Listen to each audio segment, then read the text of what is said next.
What up, Pittsburgh Steelers fans? It's Matty P here. I'm missing Marky D, my co-host for Mad Monday. He's actually on a little YouTube ban at the moment. He can access our show, but he's taking the day off, and I totally back him doing it. For those of you, though, that are Steeler Nation Oz listeners, Mark can't do anything until Tuesday next week, so he's only going to be available on this show. We'll try and do a couple of extra shows if we can this week, give you all that Steelers content that you guys love. Now, I also know it's Memorial Day right now as I'm going live to air over in the United States. So, wishing everyone, best Memorial Day. As we say in Australia around our veterans, lest we forget. Obviously, probably a lot of people are going to listen to this after you've celebrated your Memorial Day, holiday there. But I know I've got Gene in the live chat. So, Gene, good to have you here, mate. Awesome stuff as usual. Jer's not in here, but I think some of the people will be jumping in soon. So look, today on the show, originally I was going to do a Spencer Anderson video, but I realized that that's put more of our War Room stream. So the Mad Monday stream, we've kept it. There's Jer in the live chat. The Mad Monday stream is a little bit different. So wanted to keep that kind of separate. And I've gone and done some film study and uploading the clips and stuff was a little bit challenging to do at short notice because Marky D told me he got banned. But I did find some interesting things. Last night I was just sort of pouring through, hey, Steeler Wade from Southwest Michigan. I'm sure that's what the SW means. Last night I was pouring through the Steelers yearbook and also sort of they've got this like 300-page PDF on all things the 2022 season, kind of like a review. And a few things stood out to me. And I thought they were quite interesting in the context of the Steelers depth chart and how that's changed. And so for normal or regular listeners to this show, subs, if you haven't subbed yet and you are a regular listener, why not give it a try? But you'll know that we've sort of developed a depth chart as the off season into the season has rolled through. So starting through from Feb, March, all the way to now. And that's changed a lot. And it's something we've shown on the show. So I want to kind of go through that a little bit today, but also talk about the battles as they're heating up, particularly after the first week of OTAs, because we're starting to get an idea of who's going to fit where. And I tried to do a bit of a prediction around what the 53 could look like in terms of numbers at positions, because even with the addition of Marcus Golden last week from the Arizona Cardinals, some of these positions are starting to change. And there are some really particular battles that are starting to shape up that we'll be able to see in training camp. Now, of course, always the Steelers could bring in someone. Of course, even when there's cuts that happen right at the end of the preseason before the season starts, you can also see roster change, spots changing there, guys coming in, guys getting moved off to the practice squad. But I've had a look at who's kind of a lock for the practice squad, who's battling between the practice squad and the team, and who actually is probably a cuttable player as well, or find themselves on the chopping block, so to speak. So you're going to bring up that depth chart for everyone, as always, there now. And so what you can see in this one when we look back at the 20th of March, right? There's obviously no Marcus Golden. There's obviously no draft picks. There's obviously no Allen Robinson. There's obviously Holman Roberts in there. There's no we're missing Keanu Neal. That's right, safety Keanu Neal. We're missing a few guys, right? Zach Gentry hadn't signed yet. Obviously, I mentioned that we didn't have the draft picks in this list either. So very different style team, right? No Keanu Benton, no Braden Mann there, challenging for punts. So just a different team, right? Different team. So now when you look at it going into at the 29th of May, and Steel Wade says, I've been out seeing for a few days, but not longest breaks in Super Bowl. No, it's good, man. It's this summer. It's you guys getting the summer as the battle heats up. The Steelers roster spots you guys need to take a break. It's good stuff sometimes to get away. I think Mark's enjoying what he's going to enjoy his enforced leave or PTO over the next week, at least from the Steelers channel. But I know he misses you guys. He said he wanted me to convey that he misses you guys. But you go into this roster. And so we're going to go by position now. Now you'll notice one thing. I've moved the wide receivers into one sort of, and the slot corner into one sort of piece to make it easier.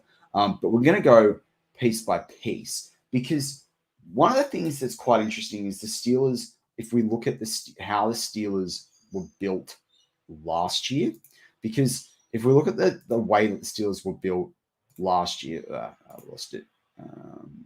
Let me bring that back up, everyone. Sorry about that. Yeah, so if you look at the way the Steelers were built last year, and hopefully that switched. No, it hasn't. That's right.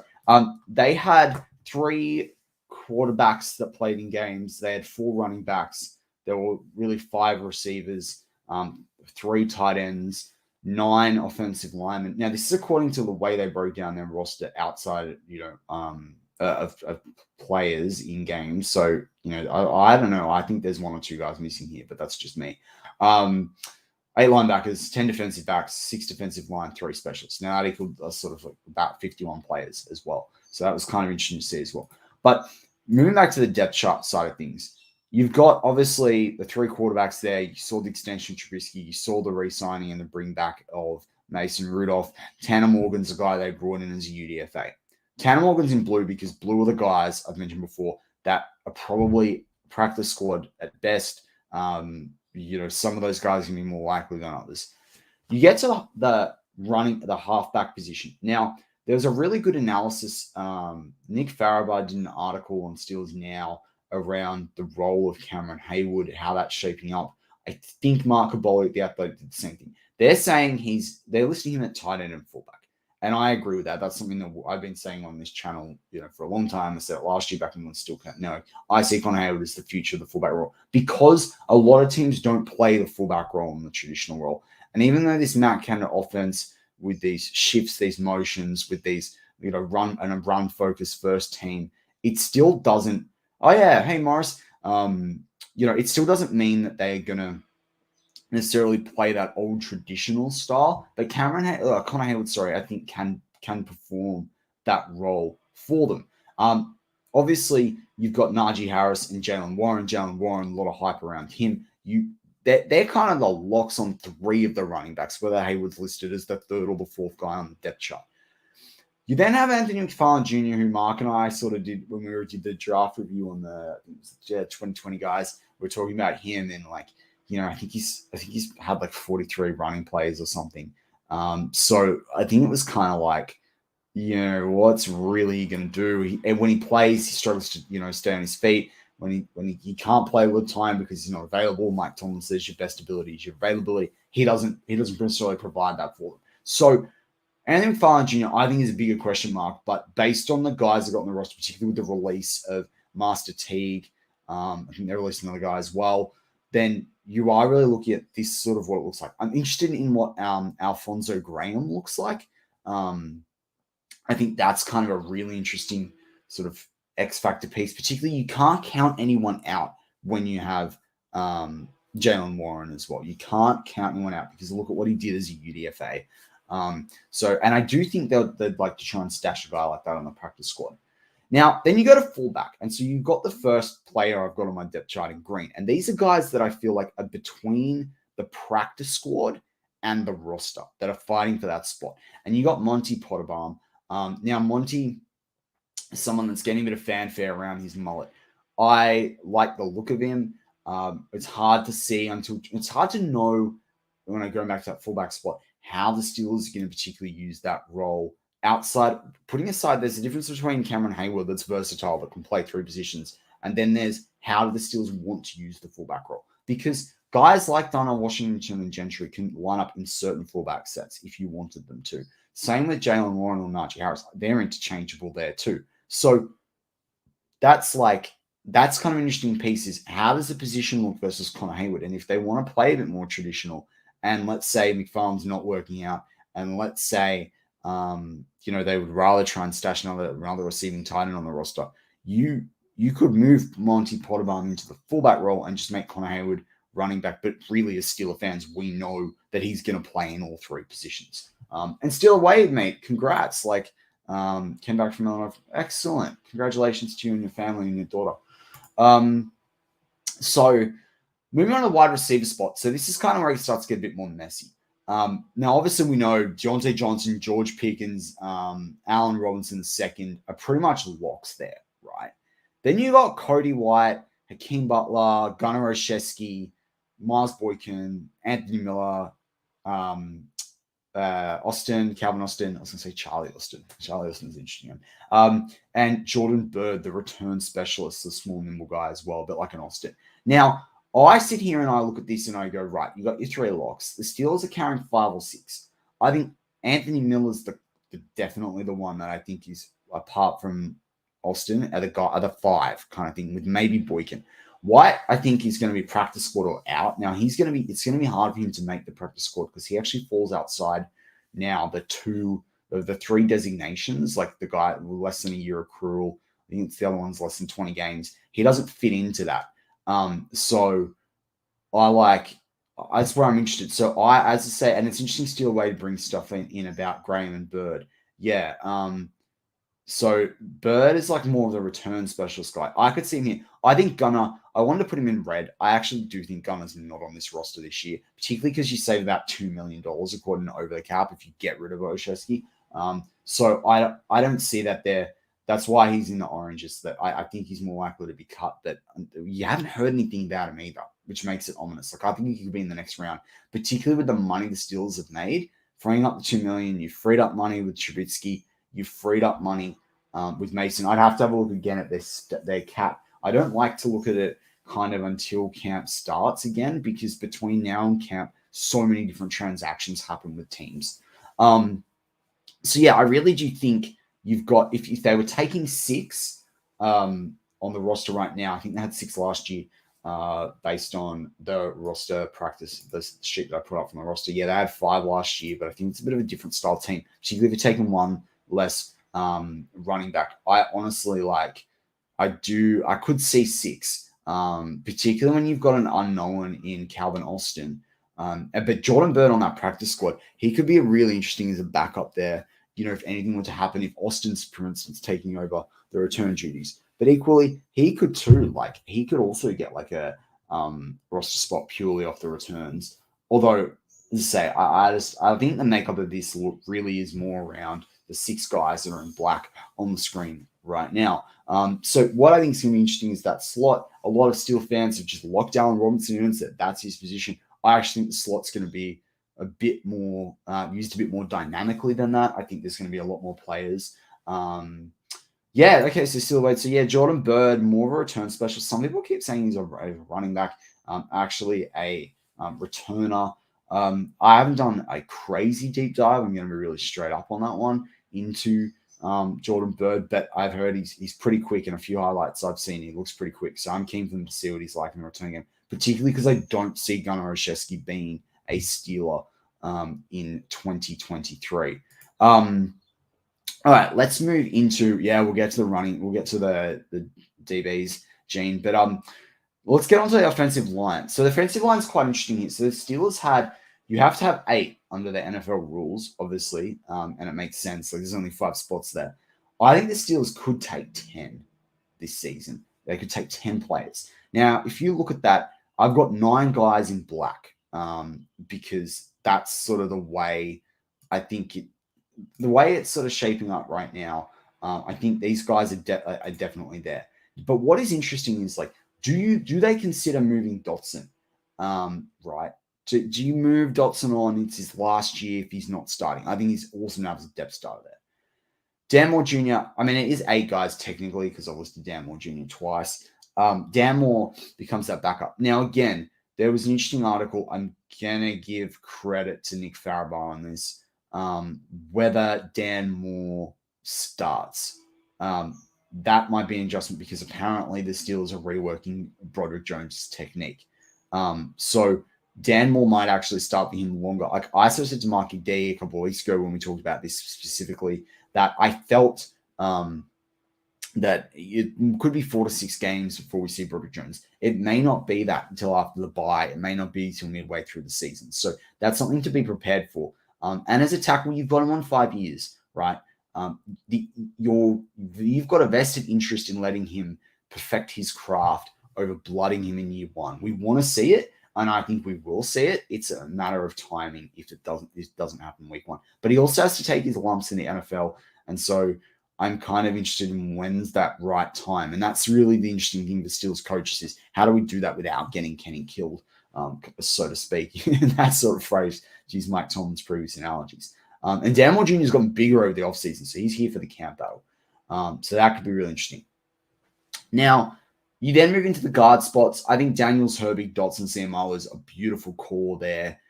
With obviously James Daniels, he can play center if you want him to. I don't see that deeply being his thing. Mason Cole's there. I've got Spencer Anderson in there in green. I think he's somewhere between the practice squad and the roster, depending on how he shows out.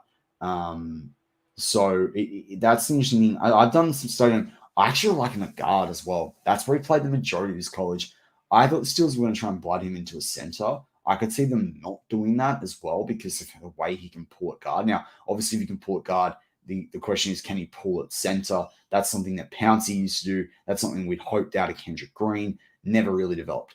If Anderson proves he's more of a guard, then I think Kendrick Green ends up on this, is quite likely to actually stay on this roster. That's why I've got him in orange, because I had him as a probable cut practice squad if you can get it player.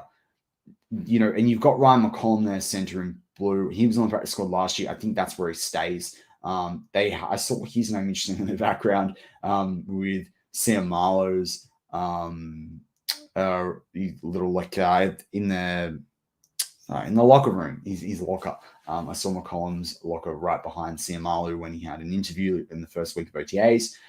Then you've got Cook. I think it's Dylan Cook that they acquired in the last week or so. I don't see him making a practice squad or the team, but there's always a bolter. So we're kind of getting a feel. We kind of know that 8.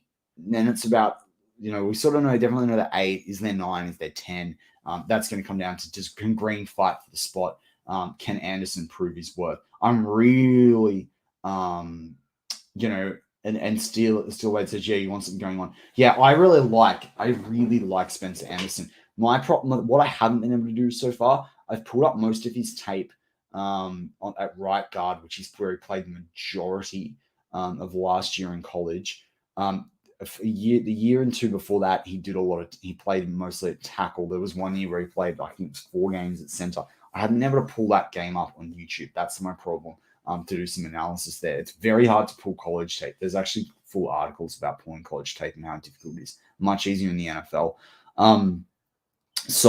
And that makes sense for a whole host of reasons, but it does make it a little bit more challenging. So until I get that center tape, I don't want to presume that he can snap the football, because we've all been down the Kendrick Green road. All right, let's flip it to the defense sort of side of things. So you've got Benton obviously came through the draft. Armand Watts we acquired as well. Montravius Adams, Loudermilk for Hoko. So I'm just going to talk about the interior guys, even though Cameron Hayward in a 3-4 is technically playing that a defensive tackle position. I still think there's an acquisition to be made between defensive end and defensive line. I do think linebacker is one of the weakest positions on the defense, inside linebacker. I also think strong safeties concerns me more than it might concern other people.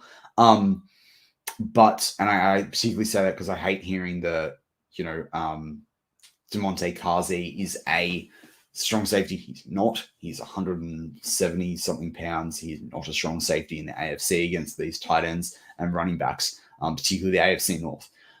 So going to the defensive tackle guys, so you got, I say, Benton, Watts, Adams, I think is the most likely cut. You save, I think you cop a bit of a cap hit, but it's definitely less than $1 million off the top of my head. And you do save about $2 million there. So I see Adams as the likely target there. Loudermilk, I think, could find himself on the practice squad.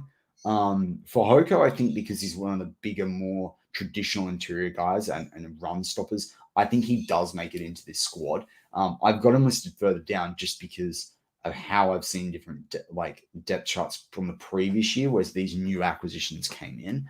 The thing is, they could move Loudermilk, they could list him as a DE. The thing is, we've only got 6 names in black. The Steelers can carry up to 7 or 8 guys. I think in this roster, the guys that played last year in there, they had 6 guys, 6 different starters there on the defensive line. So 6 to 7 actually makes a lot of sense. It's just who's going to get that extra spot. Now, Manny Jones is a guy I actually don't know a lot out of Arizona, but given he was acquired this late in the offseason process and into the new season and the new league year, I got him more as he's probably battling for a practice squad spot. So that sort of gives you a feel for how it's looking on the defensive end kind of front. I'm going to make the depth chart just a tad bigger for everyone because that way, yeah, that's better. Notice that when you're busy talking. All right, cool. So linebacker position, the Steelers had 8 guys last year that played in terms of different guys starting in the middle there and outside. Now, I've got 8 listed here. Holcomb, Roberts, Robinson, Muse in the middle. Then you've got Highsmith, Golden, Herbig, Watt. I think Roche could play here. It kind of depends, goes back to how many wide receivers do they take, 5 or 6. And that's why it's important. You've got to think about who they're taking different positions. They have 5 or 6 wide receivers they take, or do they have 7 or 8 defensive linemen that they take? How does that affect the linebacking position? I wouldn't mind 9 linebackers, I've got to say. I do think that because of the versatility where I think in certain sets and sub-package, you can move Watt or Highsmith inside. I'm more comfortable with Watt. Herbig being a guy that he could float, but 2, I don't think we want that from him in year 1 as he learns and adjusts to the NFL. Therefore, I think having Roche that allows a few guys to move around a little bit. Now, I think Marcus Golden, when I was doing some deep dive into him, I think he can play a little bit inside as well. I still am a bit, I don't know. I've got questions about the cover ability of the middle linebacking and inside linebacking core. So that's one of the things that I'm a little bit. It is a bit of concern for me, particularly not like we've got necessarily the strong safety. But then if you bring Neal in, you're like, okay, cool. He can play down in the box. He's played a little bit of linebacker before as well. But then how does that work in the safety position? So this is all going to be very dependent on how the Steelers have their schematics. It's very dependent on that. Now, obviously, that seems like a bit of a duh sort of statement to make, but it does actually have a really tangible effect on who makes the practice squad, who makes the squad, who doesn't make it, who's not deemed a fit. And so that's one of the things that I'm really looking forward for into training camp. And we'll recap some of the battles that are going on here, but it's almost going to decide who makes it, who's on the hot seat. But yeah, so Quincy Roche, though, if you want a pass rush specialist, and Shannon White wrote a really good article earlier in May on Steel Curtain Network. Go check that out. It sort of talked about Roche's role on the roster. I still think he can do a lot. Shannon and I were both high on him when he was brought in. I think his development's been impacted by the fact the Steelers couldn't get him to pass through waivers and make the practice squad.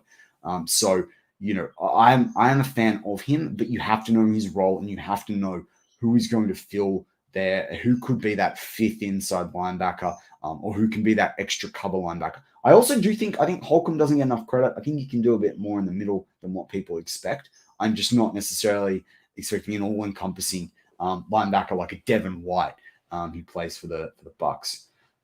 Steel Wade says, testimonial on my levels, global social etiquette and coolness has been elevated from listening to you and SNA. Oh, cheers, man. Yeah, so that's the thing, Gene. You've talked about, like, yeah, I think they'll call some of the big CVs floaters always. Yeah, so we're going to talk about the cornerback position now. Josh Gabosh says, sorry, it is early for me here in Australia. Your bloke 9 defensive line will rotate. Watch the Eagles. Yeah, 100%. And that's why I go back to what I said before around. I don't think the waving my mouse around, but no one can actually see that. I don't think I'm like circling the position. I don't think the defensive line is set. I think this is where they could, be bringing someone in and making moves. I still think that that's a possibility. Still Wade's brought a shirt out. Lovely. That's a very Aussie saying as well. So yeah, no, that's cool. That's cool stuff. Love that. So looking at the cornerback position. So now I'm not a fan of James Pierre. I just am not. I never kind of have been. I do think he's a good guy on the practice squad. I've got him on there as orange, so practice squad or cut. He's someone, he didn't even get his RFA tender. I got into a crazy Twitter fight with Dale Lawley, who writes now for Steelers.com, like the actual website of the Steelers, saying that because I challenged him a little bit on what an RFA means, whether on contract or not a contract. He assured me that James Pierre was going to get a tender, and he didn't. But he's on he's on the minimum contract for his experience. He's on about $800,000 a year. I do think he'd be good on the depth squad. the depth squad, the practice squad. Maybe I should call it the depth squad. But yeah, so James Pierre is where I think that's where he goes. Now, I really like the 5 cornerbacks. Now, I only think they need a lot of, some teams carry 6. I only think they need like 5, particularly because of what Josh brought up just before about playing 3 safety sets. And 4-3 defense is an interesting one. I thought the same thing back in March, end of March, after the first few weeks of free agency. And then you saw what they did with Herbig. I was like, yeah, they're looking at like, I don't think they're shifting from a 3-4 to a 4-3, but I think that there's 4-3 sets that they want to play, which would also make sense a little bit with some of Austin's background, just in how the way he's schemed with secondaries. However, what the one thing that I do challenge is that they only played, I think, 2 snaps last year, the whole season at 4-3. I think this team could unleash as a 4-3, particularly in getting guys like Leal and Ogunjobi more sacks, leveraging the versatility of Benton. But I think if they're going to do any 4-3, you're going to see it later in the season, particularly as the battle for the AFC North heats up. So that's one of the changes you're going to see as well. Going back to the cornerback position, though, I think that most likely now, I think Gann would say this is either in a Kaboli or a Faribault article from them talking to Grady Brown. Corey Trice is going to start on the outside. Now, I like him. I like the opportunity he could provide the Steelers as like a ginormous Cam Sutton as this versatile player between strong safety, slot corner, cornerback. However, because, depending on who you look at, PFF have him at 215 pounds. Other people I've seen have him at 207. He's still over 205, so that allows him to play in the safety positions in my mind, and more in the stronger safety and being a really versatile player that comes down between sort of the deep safeties in the box. However, it is his rookie year. Remember, let's learn from the Kendrick Green moment and not letting him learn how to snap the football properly at the NFL level. Corey Trice, they've said he's going to start outside. I think that's a good thing. Levi Wallace as well. I think he's got more versatility on the inside than what people think. And Peterson can definitely play on the inside. Kazi can play in that slot corner position as well. And that gives them lots of versatility. So but when you want to look at the slot specifically, Shannon Sullivan, 85.3% of his snaps were played in the slot last year. He played 886 out of 1080. He played 886 out of 1,036 snaps in 2022 in the slot. It's very similar throughout the rest of his career. I read them out on one of our Mad Mondays a few weeks back. It becomes blatantly apparent. If anyone tells you that Shannon Sullivan is not a slot corner in this league, they better justify it on tape as to why he is not a good slot corner because of his play and missed tackles or dropped interceptions or something like that. Not because of the snaps, because by snaps, this guy's career has been defined by being a slot corner. That is who he is. Now, you've got Fitzpatrick at free safety. That's a lock. Keanu Neal's a lock at strong safety so far. Kazi, 100%. They brought him back for a reason. And funnily enough, I've been on the Kazi train back to like January last year, January 2022. I did a show back when we were still at Network in Feb. Last year, mid-Feb 2022, where I was talking about him, and then they brought him in just before the draft or just after the draft last year, but glad they could bring him back again. Trey Norwood, I think, is a guy that's going to, he had a pretty cool rookie year, didn't do as well last year. I think he's someone that's going to definitely make the practice squad if he wants to be here and pass as well, the waivers as well. I think he's going to battle for his position. I do think, though, the benefit for him right now is that there's not really... He's like the 4th depth safety on this, regardless of Kilbrew, because Kilbrew is a special teams player. He's like the guy from I always forget his name. There's another safety from a few years back that only ever played special teams, and you just kind of like what other benefit you bring. That is a big benefit, but we need a good backup strong safety. Cheers, still a lead. Yeah, we love it, actually. We love that flag. Once we get monetized, or some sets of 100 subs away from that, we're going to look at doing some cool things for that for everyone as well. So yeah, that's going to be cool when that happens. Now there is Elijah Riley and Kenny Robinson. Kenny Robinson's kind of like a hybrid safety between the free safety and strong safety positions. Some teams will line him up strong safety. I personally don't think he's quite big enough with how the Steelers want to play. That's just me. I like a 210 plus strong safety, 210 pounds, that is. But yeah, Elijah Riley's there. Now, he is someone that can play some schemes, corner or free safety. Yeah, he probably can play a bit of slot, to be honest. But it does go back exactly what Gene said. We're going to see floating DBs. We're going to see teams mismatch. Now, this is going to be really cool because we're going to see the same thing from the wide receivers. We're going to see the same thing probably from some of the linebackers, and we're going to see the same thing on the defensive line. So if there's an adjective, or if there's a word that's going to describe the Steelers in 2023, even now I think we can say this. It's they're versatile or it's versatility. That is the absolute number one trait that I see in this. I mean, you've got George Pickens, a big guy that can play outside, a guy that I think as they develop his route running game could do everything. I think he could be dangerous from the slot in some sets. You've got guys that can play across the line. Spencer Anderson he's played at all 5 positions. That's huge for the Steelers if they can develop him over the next 1 or 2 years. Jeffrey Benedict actually talked about that. I saw his article as I was putting together some Spencer Anderson content last night for you for this week, finalizing that video and that content. I did see Spencer Anderson, him talk about that particularly, and it shows up on the snaps of the document, the slides that I've already presented, got ready for you guys for that show. But Spencer Anderson can play across that line. Keanu Benton's going to have a lot more versatility as a pass rusher than a lot of people think. I'm really glad they got Benton over Mazai Smith. There was a bit of debate about that, even in my head. But I love everything you hear out of Benton. I love his backstory. I love the Wisconsin ties.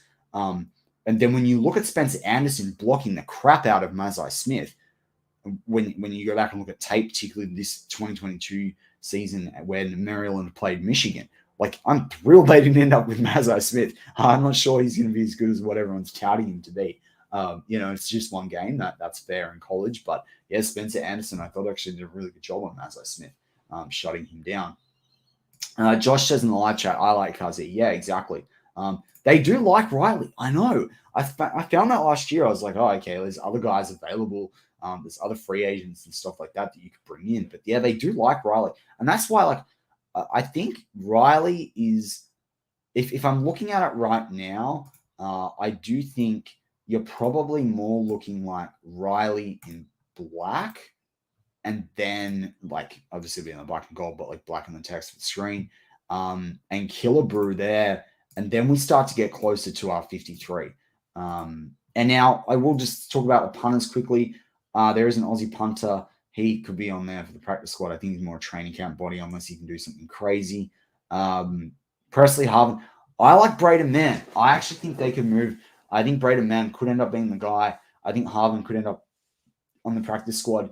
But I'm going to give the incumbent at a specialist position like this. I'm going to give the incumbent the benefit of the doubt for now. But I'm getting it on record here. I've said it previously as well, but I'm not sure that's going to be how it ends up. Gene Smith brings up and says, opposing QBs, 100% heads on a swivel. They're going to have to be looking everywhere and every which way. That's nuts. Still Wade says, I wonder what it would be like if they hid nothing. 30-man front, MG backfield, 6. 100%.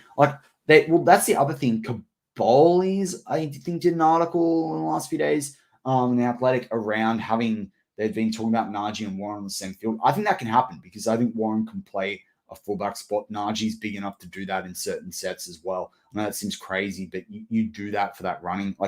The versatility in this team, and when they line up, it's kind of like, what are they masquerading to be? It's a bit like a prayer. That's a good analogy. It's probably like the masquerade ball. You've got the mask on. You kind of know who the person is. They've got a good mask, but you by maybe their body shape or their way they're interacting, body language, etc. But you got a few question marks there.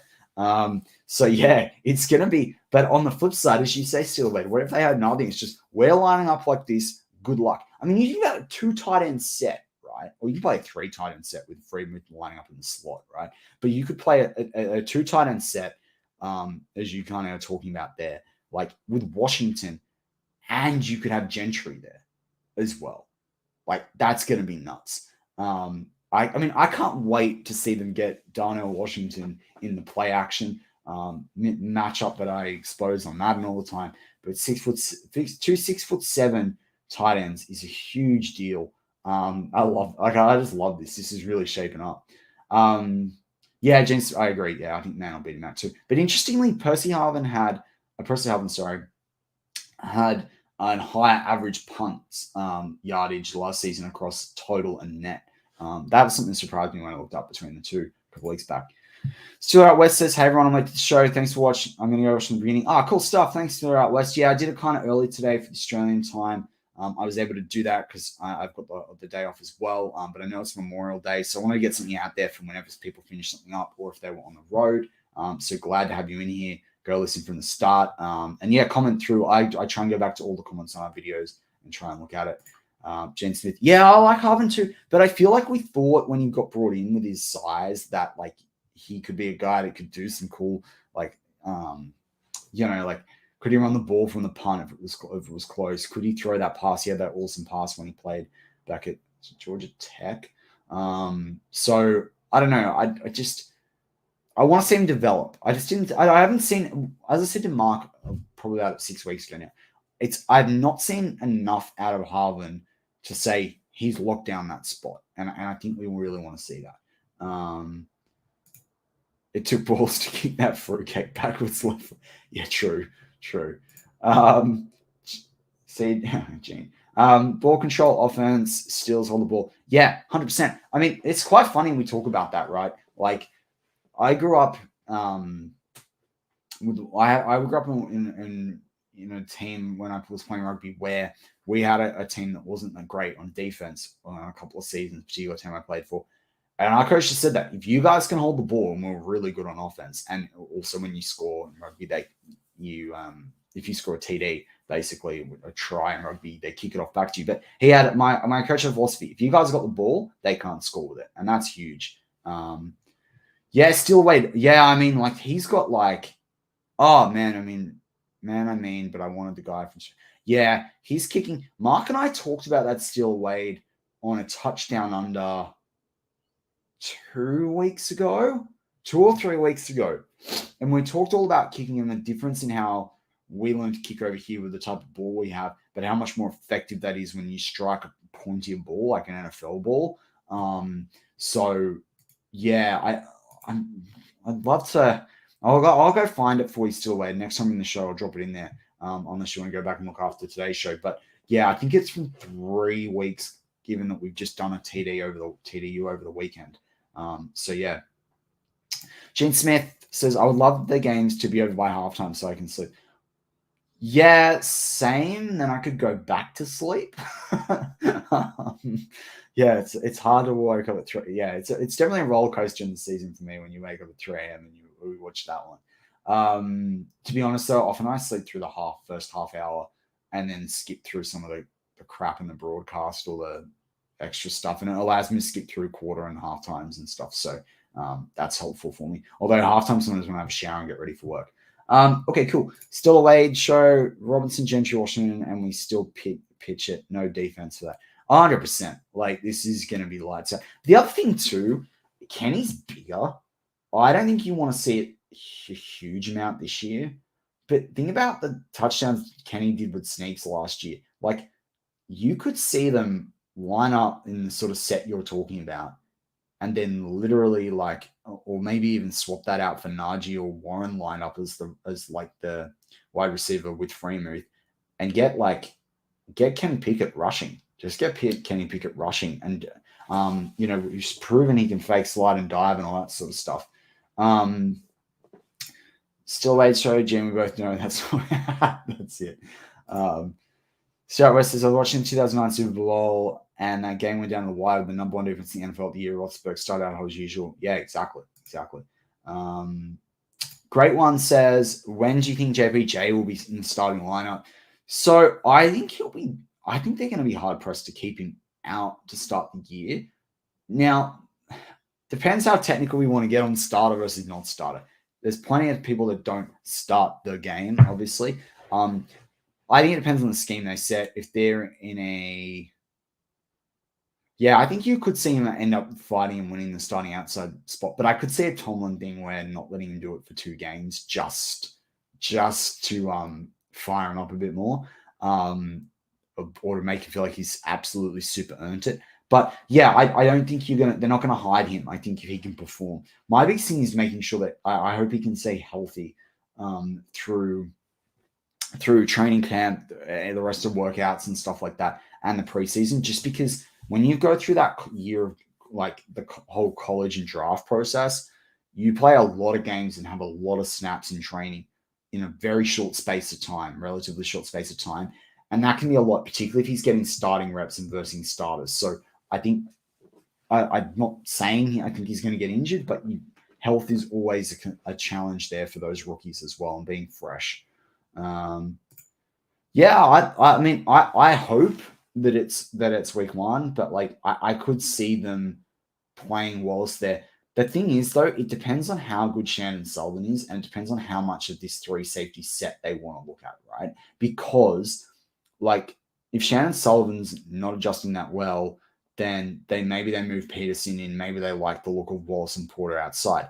I also think it depends on this 3 safety set that we've all talked about too, and whether you're moving Kazi into slot corner, because look at the 2 teams the Steelers kick off against, San Francisco and the Browns. Now, more San Francisco than the Browns, but you've got in that situation, both situations, you've got really good running backs, in McCaffrey and Chubb, but you've also got tight ends, like you've got Kittle and that, right? So they might be really strategic in how they line up, but if they do a 3 tight end set, then you bring Keanu Neal down.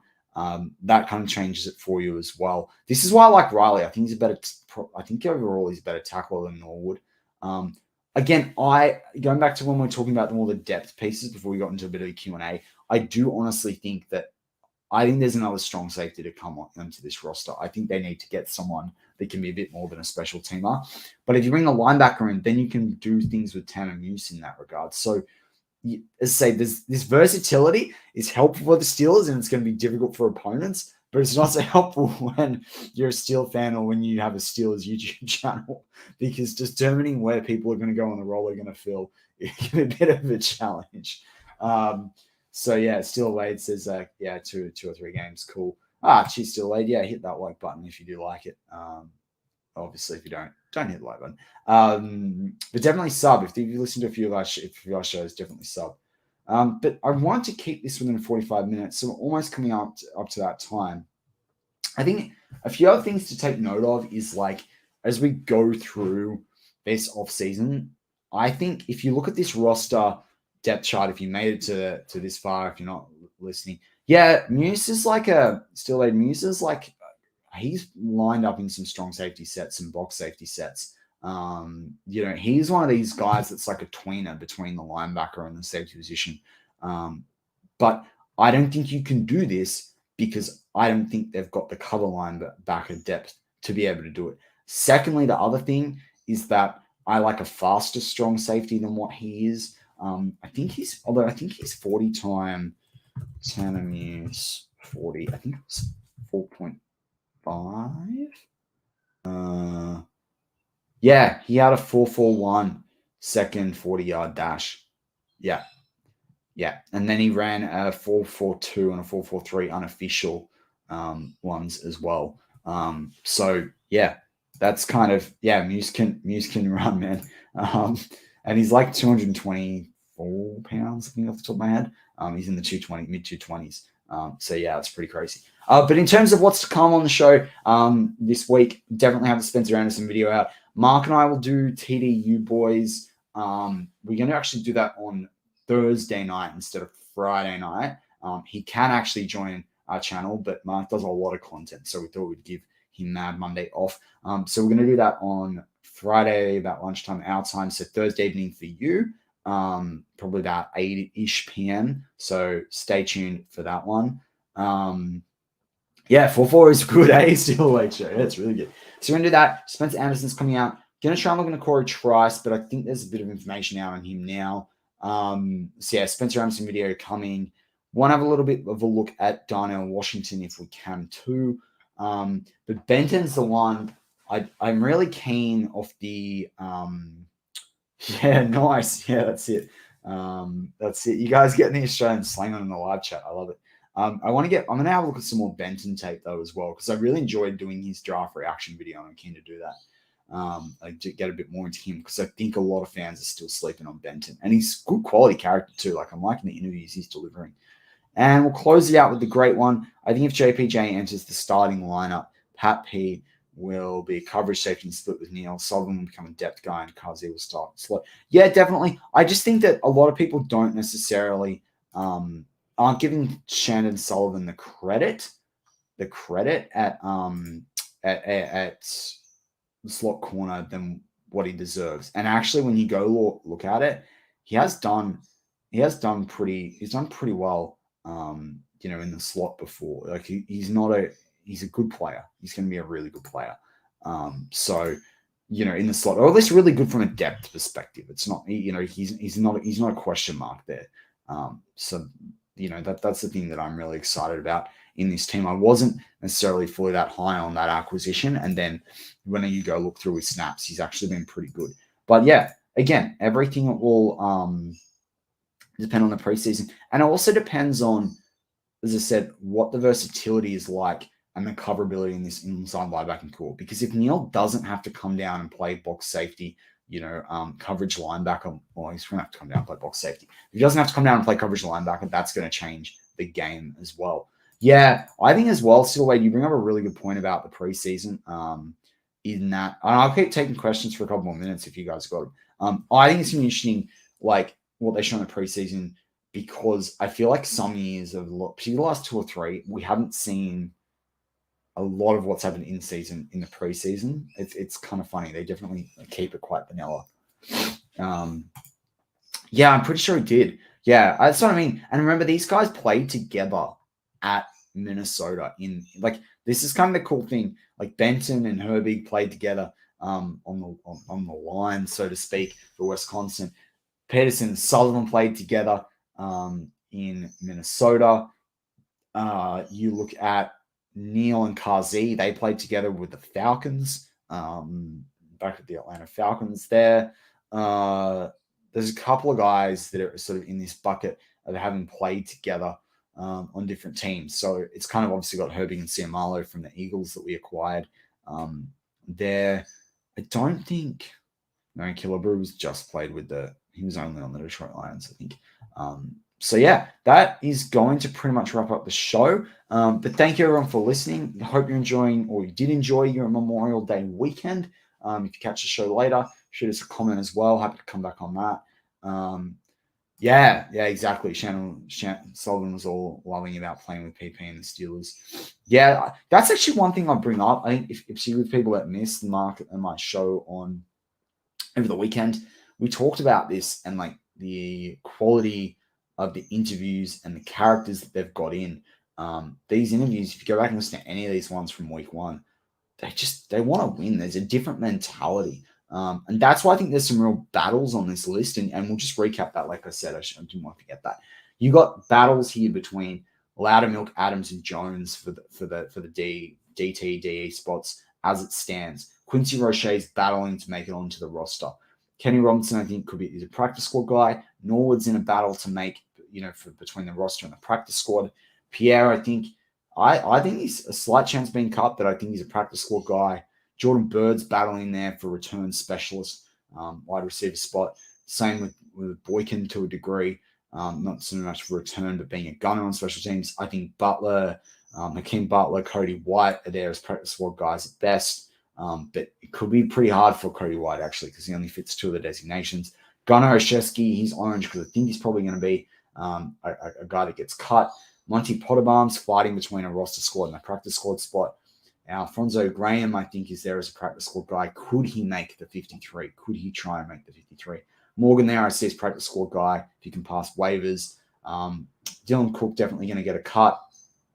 Oh, hey, George. Welcome. And then Kendrick Green's there as a likely cut guy, but it depends on what you're getting at the center backup spot from Anderson and McCollum. Yeah, so with that, that is going to close out this week's Steelers Mad Monday. Stay tuned for what's to come this week. As I said, we're definitely got Spencer Anderson, and I'm going to try and do someone on the defense as well. Maybe it's Golden, maybe it's Benton, maybe it's Corey Trice. We shall see. Have a good evening, everyone.